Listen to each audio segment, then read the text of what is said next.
कारण से माहौल पूरा बिगड़ा है। ये जम्मू कश्मीर की डीजीपी का बयान है, इसको कैसे देखते हैं? मुझे लगता है कि उन्हें एक बार आंकड़े उठा के देखने चाहिए। कई सारे ऐसे पकड़े गए आतंकवादी ऐसे हैं जिन्होंने भारतीय जनता पार्टी की बाकायदा सदस्यता ले रखी थी। वो कहेंगे तो मैं उन्हें डिटेल भेज दूंगा। आखिरी सवाल आपसे, एक बयान राजस्थान के एक मंत्री ने दिया और कहा पॉपुलेशन कंट्रोल को लेकर सरकार को सोचना चाहिए और उनके 3 से ज्यादा बच्चे हैं, उनको जो स्कीम्स हैं और जो और सब चीजें उनसे उनको शामिल नहीं किया जाना चाहिए, उनसे महरूम कर दिया जाए।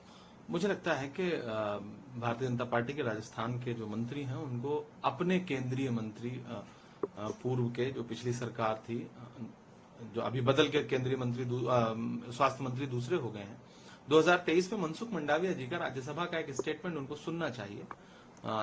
थोड़ा पढ़ें लिखें, ये जो आरोपों की राजनीति है इससे बाहर आए। पिछले 3.5 महीने में जो पर्ची वाली सरकार है राजस्थान में, वो कुछ कर पा नहीं रही है। सिर्फ राज्य में कानून व्यवस्था बदहाल हुई है।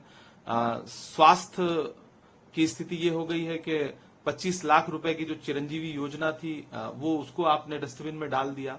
जनता परेशान है, लगातार पेपर लीक हो रहे हैं, लगातार नफरत बढ़ रही है।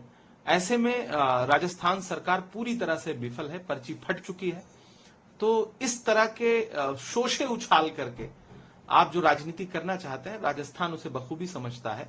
और आप सबसे पहले अपने पूर्व केंद्रीय स्वास्थ्य मंत्री मनसुख मंडाविया का स्टेटमेंट सुने, पढ़ें 2023 का जो राज्यसभा में उन्होंने दिया।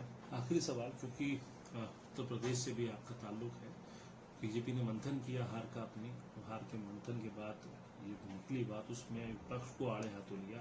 कांग्रेस को तो कहा कि वोट बैंक की पॉलिटिक्स करती है, मुस्लिम वोट बैंक की पॉलिटिक्स करती है। समाजवादी पार्टी को नसीहत तक दी कि आप लोगों को ये खत्म कर देंगे, और वोट बैंक की पॉलिटिक्स कांग्रेस करती आई है और मुस्लिम वोट बैंक की पॉलिटिक्स को लेकर ही राहुल गांधी आगे बढ़ते। देखिए, मैंने तो सुना है कि जब भी कोई मंथन होता है तो विष निकलता है। वो विष कौन पिएगा? भाजपा का राज्य नेतृत्व या केंद्र का नेतृत्व?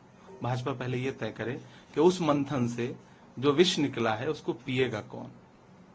लेकिन आप इसको, जो समाजवादी पार्टी को नसीहत दी जा रही है इस बात की कि वो vote bank politics Congress party करती है, आप लोगों को खत्म कर देगी, और जो जितनी भी रीजनल पार्टियां पहले रही हैं उन सबको हमेशा कांग्रेस पार्टी खत्म करती है। देखिए, ये भारतीय जनता पार्टी अपना चरित्र बताती है इस तरह के कार्यक्रमों में। वो भारतीय जनता पार्टी जिसने शिवसेना को तोड़ा, वो भारतीय जनता पार्टी जिसने एनसीपी को तोड़ा, वो भारतीय जनता पार्टी जो बीच में जनता दल यूनाइटेड को तोड़ने जा रही थी और जिसकी वजह से नीतीश जी ने पाला बदला था।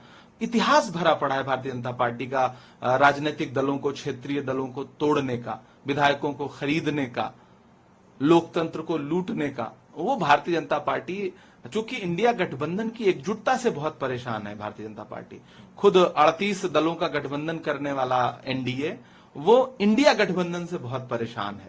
अपनी विचारधारा से बिल्कुल इतर के लोगों को बुला करके अपने एनडीए का हिस्सा बनाने वाला एनडीए बहुत परेशान है इंडिया गठबंधन की एकजुटता से, क्योंकि उत्तर प्रदेश में उसी इंडिया गठबंधन ने धूल चटाई है। तो हम उन्हें विश्वास दिलाते हैं कि आप इसी तरह मंथन करते रहिए। हम 2027 से पहले जो उपचुनाव आने जा रहा है उसमें भी इंडिया गठबंधन आपको हराएगा, और 2027 के आम चुनाव में भी, विधानसभा में भी इंडिया गठबंधन आपको हराएगा।